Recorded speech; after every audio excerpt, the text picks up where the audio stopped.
Welcome back to Hot Takes and Deep Dives. This is Jess, and I am here with a very special and unique guest. I'm here with Dr. Javier Amador, most known to you guys as Dr. Amador, aka Bethenny's therapist from Bethenny Ever After, Real Housewives of New York. I was doing some research, you even contributed to her book on relationships. That's right. And I know that you were also a guest on her talk show. Yep.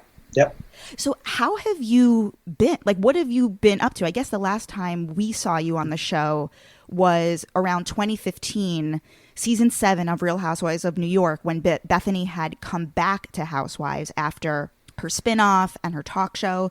So I guess maybe just catch me up. What have you been doing? Well, the biggest thing that happened is I adopted 3 children and moved to the East End of Long Island. So that, as wonderful a new chapter that was in my life, it sort of closed the chapter with Bethenny. I wasn't able to continue to see her in Manhattan at that point. I continue to write books. I've written a number of books, and the last one published is called I'm Not Sick, I Don't Need Help. And what I've been up to is running a nonprofit, training people all over the country in how to engage people who are addicted to substances or alcohol, how to engage people who have bipolar disorder and other mental illnesses, engage them in treatment and accepting help. You adopted 3 children? I did. Wow. I did. As a single parent. As a single parent? Yeah. Some people said I was crazy. What were the ages at the time you adopted them? My daughter was 13 and my 2 sons were 11 and 8. They're now 21, 19, and 16. Growing up fast. Congratulations. Thank you. So you previously had a practice in Manhattan.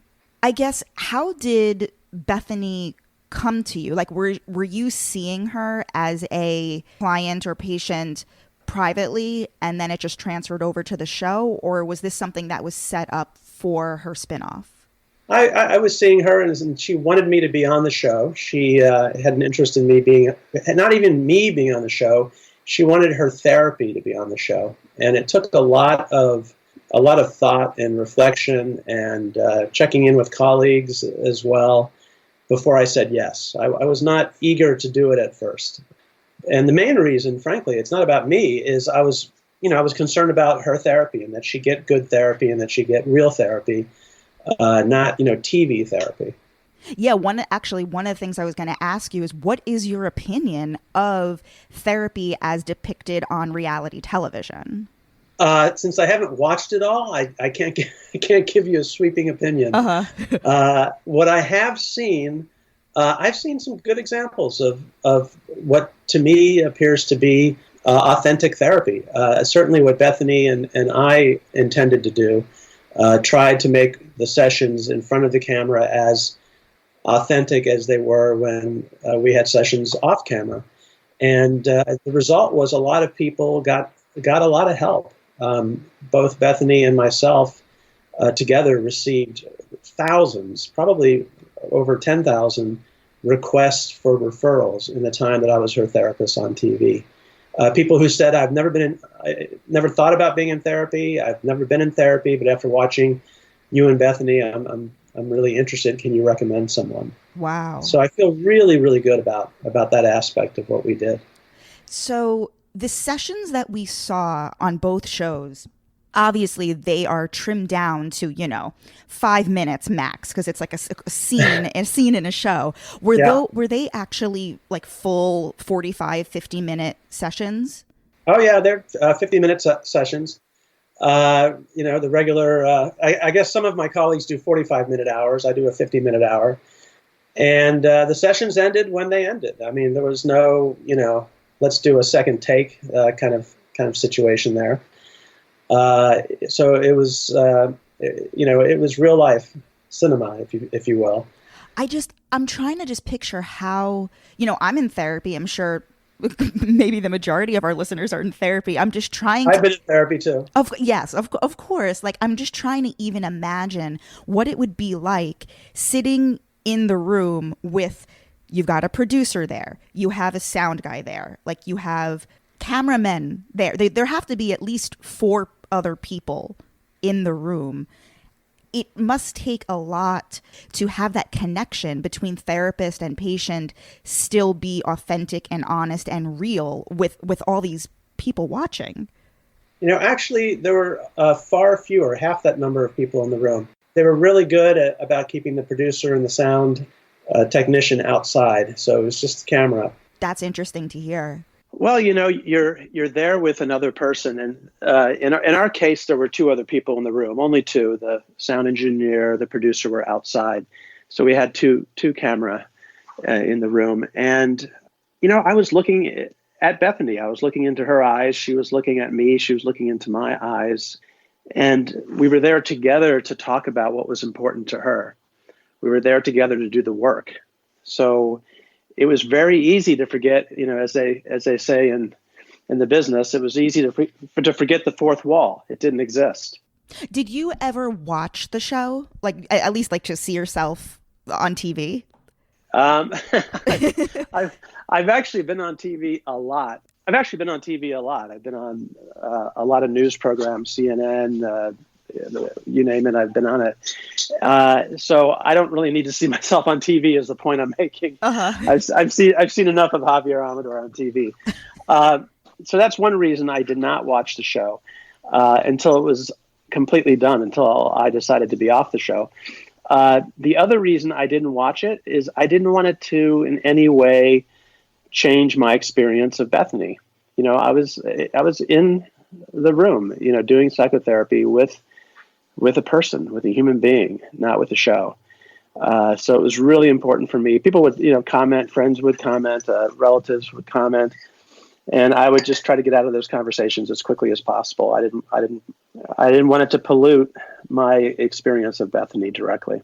See, that actually speaks directly to something I've often wondered, if a therapist has a client who is a public figure, what is your perspective on therapists watching a public figure's work? Yeah, well, I've had other clients who are very, very, very famous, and sometimes so famous that I can't avoid, encountering a news story, encountering something about them. Mm-hmm. But I do make a point of not seeking out information about them, not watching a show that they're on. There's an actor I worked with. I actually decided not to see one of his movies. Mm-hmm. I wanted to wait until he was done talking about the experience because he had some challenges filming it. What is your specific area of expertise? I'm a generalist. I'm a clinical psychologist. I work with adults and children. I was at Columbia University for many years as a professor with grants, writing papers, and my area of expertise there was bipolar disorder, depression, and schizophrenia. Mm-hmm. So I worked on specific disorders, but as a clinician practicing in private practice in Manhattan on the Upper West Side, it was, as a generalist. So you were saying how you did go back and watch the show, like after your work with Bethenny ended? I did. After it was all done, after I'd, moved out east and adopted, my children, and it was no longer feasible for us to work together, in person. I decided to watch shows. So actually, I bought all the seasons. Oh my God. Wait, are we talking her spinoff, Bethenny Ever After, or are we talking Housewives? Everything. Well, I didn't buy all the seasons of Housewives. No, Bethenny Gets Married was the first one you've forgotten about, and then there's Bethenny Ever After, and then there was the stint I did on Housewives. Oh my God, you're blowing my mind, Dr. Amador. So I got those episodes that I knew that I was on, which was most of the episodes, and it's easy. You just fast forward until you see the therapy session. You didn't get sucked into the actual. I've never watched a full episode of any of those shows, actually, I have to say.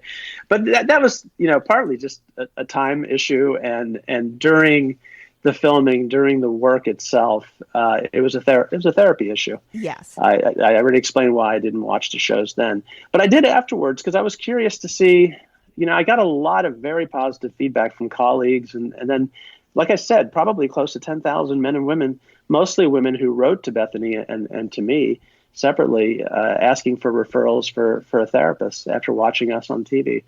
So I was really curious. I wasn't worried about what I was going to see, but I have to say I was very curious about, how the executive producer in the end and the producers decided to depict the work that we were doing, because these were full 50-minute sessions, and I know that's not what the viewers were seeing. And I have to tell you, what I saw really impressed me. They really, really pulled out of the sessions things that were really truly meaningful to the work, to the work and to the growth that Bethenny was involved in. I would love to dig into Jason Hoppy and her relationship with Jason Hoppy, because you were with her during these critical years when they were married, first when she was pregnant, then married for a couple of years. And you knew him. We're going to really dig into the sailing trip that you went on. But first, I just want to, get an overall highlight on him. I guess, first off, what was your impression of him while they were married? My impression of Jason when I first got to know him, and of Jason and Bethenny together, is as a man who was very much in love with his wife and very committed to trying to make it work. There's, again, much more that I could say, but I'm going to be faithful to the work and fair to Jason as well, and not add that much more. Were you surprised what wound up being reported in the media for years and years after the original filing? I'm referring to what was reported between the behavior and like the custody battle between Jason and Bethenny, him refusing to leave the apartment for years after, stalking her, all of that behavior, which we really, he was depicted on the show as kind of just a mild-mannered guy from Pennsylvania. Right. So to the public, to like her fans and just viewers of the show, it did seem like this was completely out of character. Mm-hmm. Did that surprise you? No, it did not surprise me. That depiction of Jason was not a shock to me. Did you see glimpses of that? I did see that kind of behavior in broad strokes. That was really concerning. Really was quite different than certainly what you saw on TV. I remember at the start of that episode, titled Adrift. It's in season 3 of Bethenny Ever After. It is actually riveting television. You go on this sailing trip from Block Island to Nantucket. And I remember at the start of that episode, you don't really see them talking, but they're mic'd. And she admits to him that she was uncomfortable with him being depicted as, the nice, normal, good guy. And she said, yeah, like I have a problem with that. They didn't really dig into it, but I was, in rewatching that episode last night, I was a bit surprised. I was like, oh, wow, I'm actually getting a glimpse in here as to maybe some of the root of what was really going on. Well, and I'll tell you, in the individual therapy that was on those 3 shows, Bethenny talked a lot about how, people aren't seeing Jason's real personality. They're seeing only a small part of his persona, not his personality. Big difference. And I mean, this part I can talk about because it was on the air. If you go back and look at all the episodes, what's on the air is in the therapy, more important, is a wife who was really disturbed by her husband's anger, by his manipulations, by his use of their daughter as a lever in their relationship, and really, questioning her own part in it and whether she was imagining it versus whether there was truly abusive behavior going on or not. And in that therapy, what was revealed is that there was, clearly psychologically abusive behavior going on. So how much of that made it on the air? I think enough that if you were to watch everything, binge watching as I did, yeah, you would have picked it up there as well. Yeah. Wow. So this episode Adrift, highlight of the entire 3 years of this show. You are heavily featured. The entire episode centers on you taking Bethenny and Jason and another couple, another patient couple of yours on this sailing trip. You have to walk me through this. Was this something you had done before? Did Bravo come to you with this? No, this was my proposal to them, because I have done it before, and I've done it quite a few times before, very successfully. And it's modeled a little bit not Outward Bound per se, but people are most familiar with Outward Bound as a wilderness program. Obviously, it wasn't a survival program, but it's taking people out of their home element and putting them into some challenges together, and then working with a therapist. There's lots of examples of that out in the real world, not just in television. And but this is somewhat of a unique workshop that I used to offer. I don't no anymore. Not because of the show, it's just because of adopting 3 kids and not being able to go offshore. But no, it was my idea. When I told them that I did this, I think I was just talking to them that I wasn't available for a particular shoot because I was on one of my seminars, one of my sailing seminars, and the producer I was talking to was, what the hell is that? What are you talking about? So describe what happened. Well, what happened was that we didn't get to do a lot of the work that was planned, a lot of the psychotherapeutic work that was planned, because at the very beginning we started to do some of that work where there were issues of control and over who literally was going to drive the boat and who could drive the boat, who could pilot the boat. But once we lost our navigation and got swamped by what was essentially a rogue wave, it turned into a very different experience, which I wouldn't necessarily, I tried to bring as much therapeutic endeavor into it as I could, given what was going on. But my main, role always was safety first, and then being the therapist second.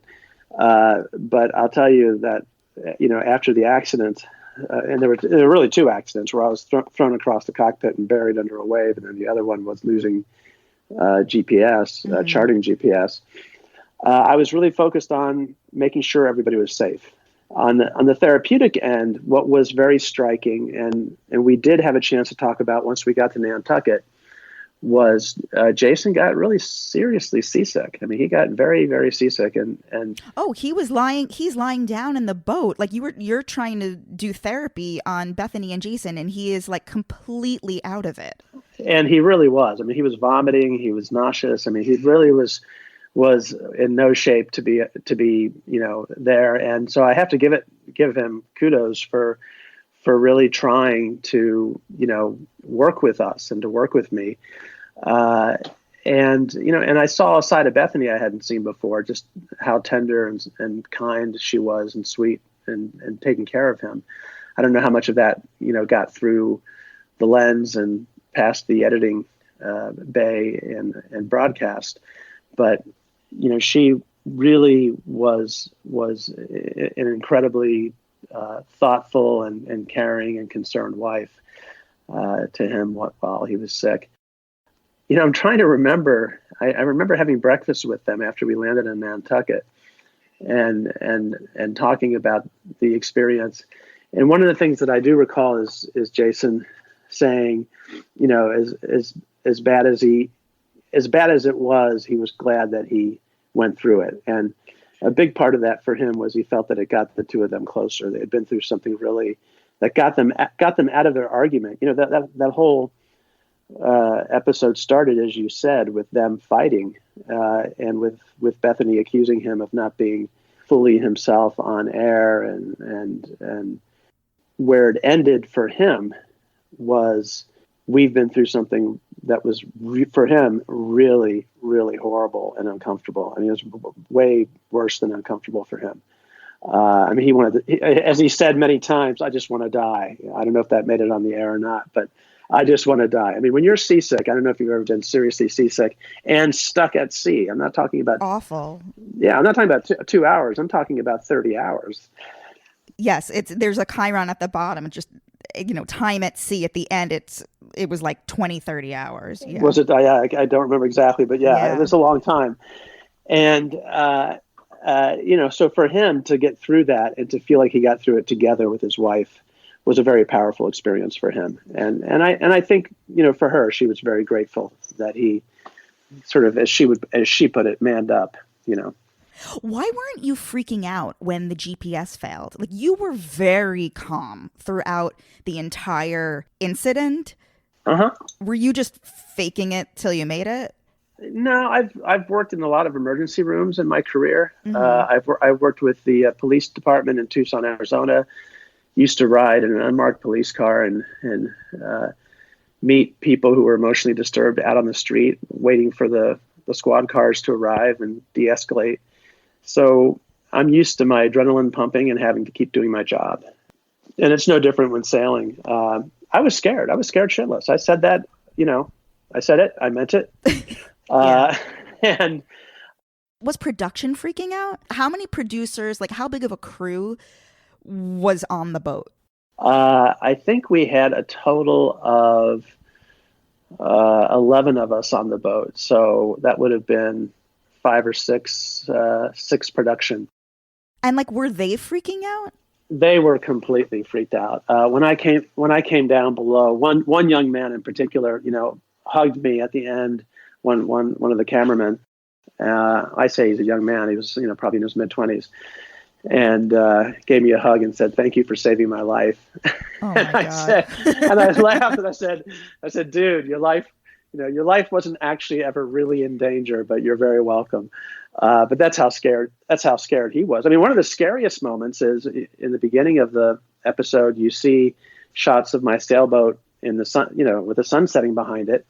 Well, that was a chase boat, and it was the same young cameraman was on that boat. But we had to transfer him from that chase boat onto my sailboat, and we were in 4 to 6 foot seas, which made it incredibly dangerous and difficult to move him from one boat to the other. I mean, 4 to 6 feet doesn't sound like a lot, but the boat that they were on was much smaller than mine, so it was difficult. But I was scared, but my fear lasted. My intense fear lasted, all of 3 minutes. I mean, I was shaking when I came down below, and I faced, the 2 couples, but I also faced the crew. I'm facing a group of 10 people, and the crew had left their cabin window open, which opens into the cockpit.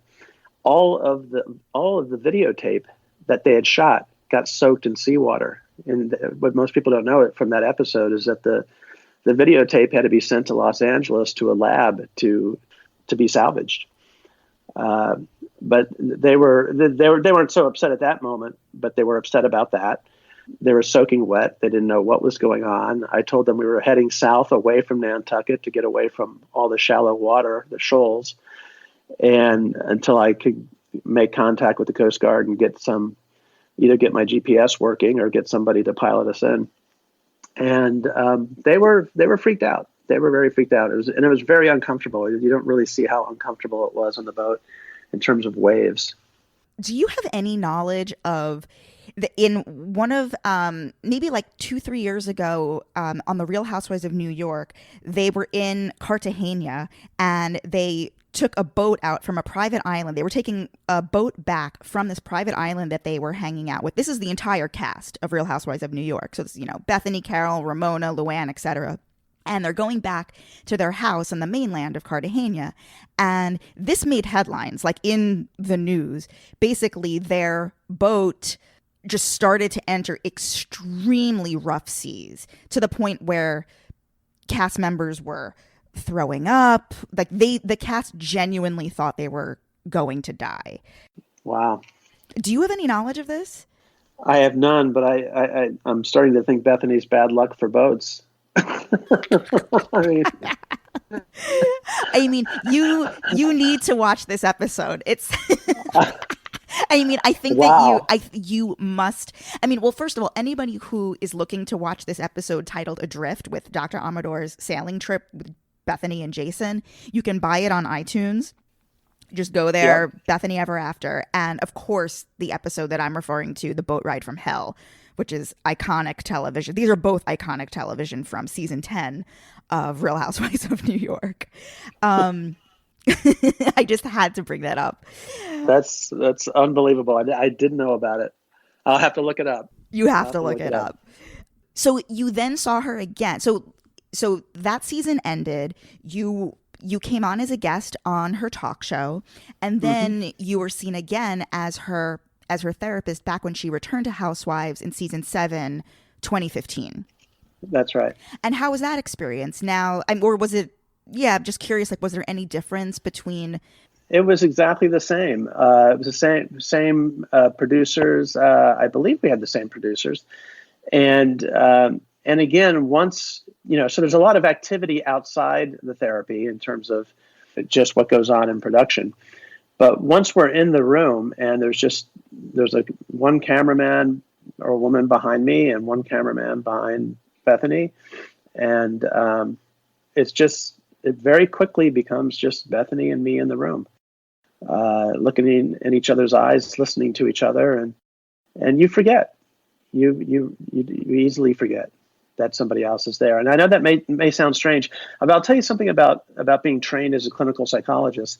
When you're trained as a marriage and family therapist, for that matter, a social worker, a marriage and family therapist, or a clinical psychologist with family therapy training, you're actually videotaped.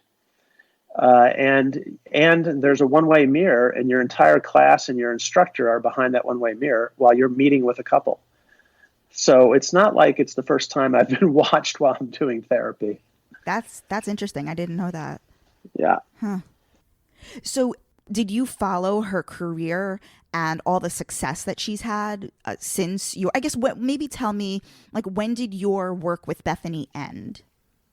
I would have to check my notes, but it was shortly after 2015. I think we reconnected and we did a little bit of therapy again after that, very briefly though. So it's been a good 4.5 years at least since I've worked with her. I don't follow her career. I think Bethenny is an amazing woman. I have a lot of respect for her. I have a lot of respect for the work she did in therapy. I have a really busy life, and the television I watch just isn't, Real Housewives. Yeah. So it's a matter of preference. Are you aware at all of her relationship? I guess the next significant relationship she had after the divorce was with this man named Dennis Shields, and he was featured somewhat on Housewives. They were very like on off boyfriend girlfriend for a number of years. Have you heard of Dennis Shields? Yes, I have. Yeah. And because I heard about him in the context of a private therapy that occurred off camera, I really can't talk about it. I'm sorry. Yeah, no. I mean, thank you for sharing that. The reason why I bring him up is because last year on Real Housewives of New York, Bethenny was seen meeting with a grief counselor after he unfortunately OD'd, which was very tragic. And I know a lot of people were asking, like, where's Dr. Amador? Yeah, I heard about that. Yeah. That's not an area where I specialize. I certainly have done grief counseling. I've had enough death in my own life that I've benefited from grief counseling myself. But I'm glad she saw somebody who specializes in that. That was really the right move on her part. Are you aware that she quit the show? Like, she actually left Housewives? I didn't know that. Yes. Wow, that chapter's over for her. It is over, unfortunately, for us. Oh. I know. Yeah. Well, good for her, though. She got a lot out of doing that work, and it was probably time. Yeah, what's interesting, so she quit on the day this new season started filming. Kind of left producers and her castmates hanging. They really thought she would be there this year. I guess she just didn't trust any of them with the information before she announced it publicly. But I see a real evolution in her because I followed her really closely. I think like my armchair psychologist take is that I guess I always thought that she was addicted to being seen. It just needs to be on television. She's extremely active on social media, always filming herself. She even filmed herself when her dog died, the entire time, just like calling people looking for an emergency veterinarian, which I know was troubling to a lot of people who saw that behavior in her, and commoditizing her life for entertainment. I think most people want to be seen in the emotional, psychological sense. And then when you add a camera and millions of fans and followers, it becomes that much more intense. And habits form, when you're so used to being in front of a camera and so used to picking up a phone and doing selfies. And I see it in my kids, and I have to caution them about not taking pictures I have to caution them, let me put it that way, about what they share on social media. It's part of being a parent these days, teaching our children about what should remain private and what should not. As far as Bethenny goes, I don't have an opinion about whether it was appropriate or in bad taste to film, Cookie's dying and searching for a vet. She is someone who is, been in front of the camera and has been very impacted by that. To have that many people interested in your life is a really powerful thing. And I'm not sure that's something that ever got talked about or aired on the show, but I can just say, as an observer of people in general on reality television and of famous actors, and I have worked with some, it's a really powerful thing. And addiction is one way to look at it. Another way to look at it is an addiction is a habit that causes great harm. But another way to look at it is it's a habit. You're just so used to it and you don't give it much thought. So yeah. I don't know anything about the fallout. I don't know anything about, that particular chapter. I was like devastated that she just abruptly left the show, because she is such a great TV performer. But I also saw it as like, wow, like she's actually evolving. Like she's willing to give up some of this attention for a while and give her life and a relationship a chance to breathe and exist outside of, like I said, like commoditizing it for entertainment. Well, I think anytime someone gives up things that distract from their relationships to work on their relationships, it's a good thing. Are you still in private practice? I am, yeah.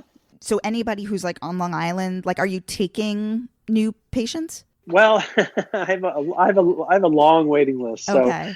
I'm not taking any new patients right now. But I do answer inquiries, and I certainly talk to people briefly.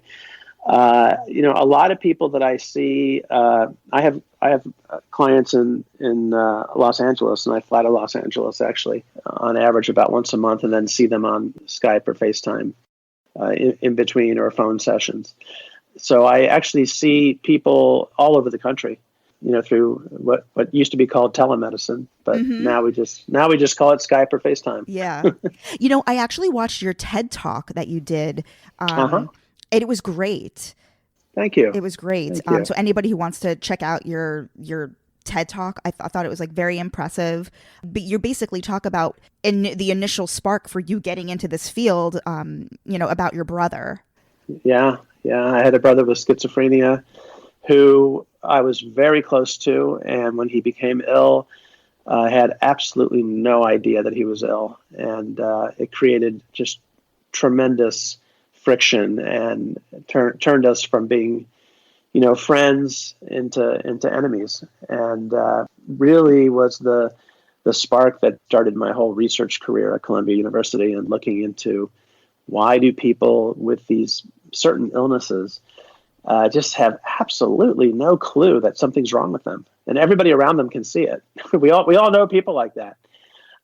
So that's what that TED Talk is all about. It's all about people who say, I'm not sick, I don't need help, and how to help people like that. This has been so great. Thank you for talking to us. If people want to reach out to you and find you somehow, what's the best way they can contact you? They could contact me through, let me think. I guess our nonprofit is one way. It's LFRP, lfrp.org. You can also go to dramador.com, and I think you can contact me through that website. But for sure, lfrp.org, you can contact me. And dramador.com has more information about all the things I'm doing. Dr. Amador, thank you so much for your time. I think this does shed light on this relationship that we've followed for so many years, the Bethenny and Jason. There are still so many unanswered questions, and thank you for your work. You've been part of some amazing television, and thank you for just being open with that. Oh, my pleasure. It's nice talking to you. Yeah, great to chat with you. You guys can find me, Jess XNYC. Follow the show account, Hot Takes Deep Dives. Love you guys.